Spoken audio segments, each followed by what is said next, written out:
بسم اللہ الرحمن الرحیم۔ نبوت ملنے کے بعد کے واقعات۔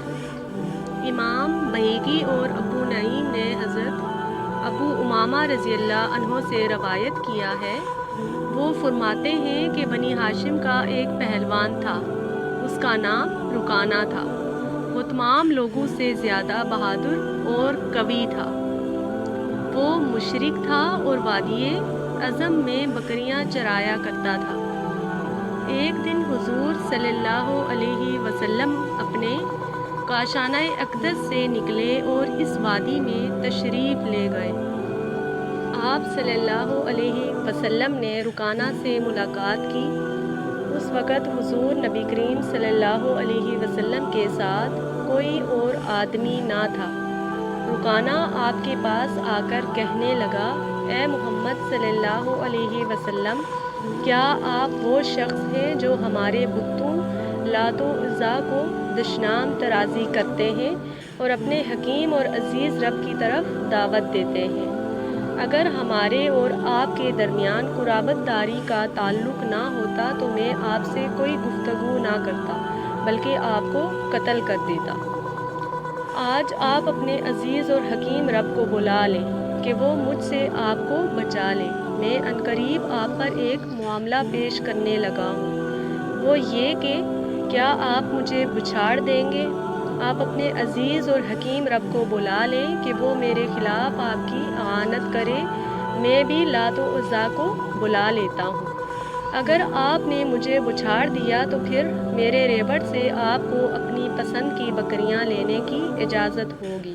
اس وقت نبی کریم صلی اللہ علیہ وسلم نے فرمایا، اگر تو کشتی لڑنا چاہتا ہے تو میں اس کے لیے تیار ہوں۔ حضور صلی اللہ علیہ وسلم نے دعا کے لیے ہاتھ بلند کیے، پھر اس کو بچھاڑ دیا اور اس کے سینے پر بیٹھ گئے۔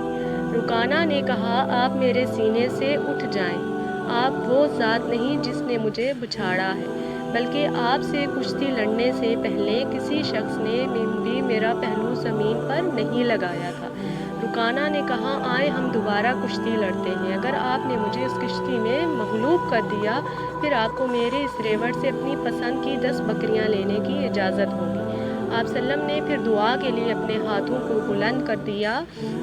حضور نے کشتی میں رکانہ کو پھر مغلوب کر دیا اور آپ اس کے سینے پر بیٹھ گئے۔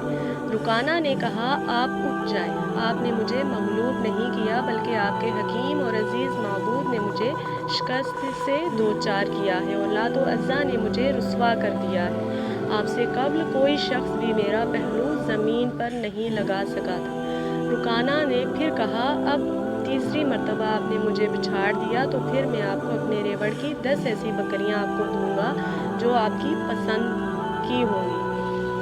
آپ صلی اللہ علیہ وسلم نے تیسری مرتبہ بھی رکانہ کو بچھاڑ دیا۔ رکانہ نے کہا، آپ نے مجھے نہیں بچھاڑا، آپ کے عزیز و حکیم رب نے مجھے مغلوب کیا ہے، مجھے لات و عزیٰ نے رسوا کر دیا ہے، وہ میری بکریاں چر رہی ہیں، ان میں سے آپ جو چاہیں پسند کر لیں۔ حضور صلی اللہ علیہ وسلم نے فرمایا، میں بکریوں کی خواہش نہیں رکھتا، میں تو تجھے اسلام کی دعوت دیتا ہوں۔ مجھے یہ پسند نہیں کہ تو آتش جہنم کا ایندھن بنے۔ اگر تو اسلام قبول کر لے گا تو بچ جائے گا۔ رکانہ نے کہا، میں اس وقت تک ہرگز اسلام قبول نہیں کروں گا جب تک آپ کا مجھے کوئی نشانی نہ دکھا دے۔